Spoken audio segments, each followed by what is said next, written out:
obligat a venir els pallussos aquesta vegada. Mira, em sap greu dir, però la cobdícia emmalalteix la gent. Per què diu aquestes coses? Són els seus fills. I veus, tots aquí, ignoris. Què se suposa que hem de fer? El senyor m'ha dit que els acompanya cadascú a les seves habitacions i que demà ja els explicarà el motiu de la reunió. Mama, haurem d'esperar gaire més a que arribi el papà? Exacte, en sap res. T'ha dit que vol parlar, com a mínim.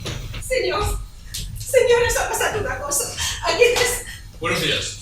Me llamo Facundo Morales. Soy inspector de la Policía de Homicidios de la Comisaría de Sabadell. Tu padre ha fallecido durante esta noche. Escuchen lo que le voy a decir.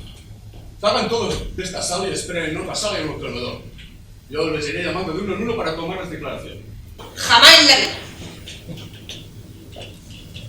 ¿Seguro? Será mejor que me diga la verdad, señorita García. Soy un buen inspector y tarde o temprano lo voy a averiguar.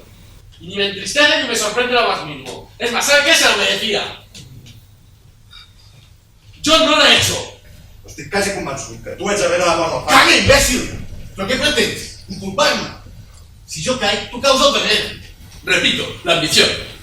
La ambición ha roto muchas familias, ha sido causante de crímenes horrendos. Esteu desvagant. És cert, aquí el que m'espera ets tu. Tu calla la boca, que no saps el que és un taler. Prou de discutir.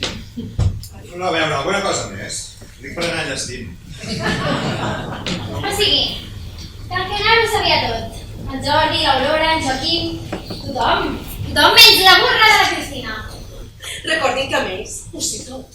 I aquí fora tenen tant la premsa espanyola com la d'Hispanoamèrica. Allà on tenen tantes empreses i negocis. Ho xerraré tot.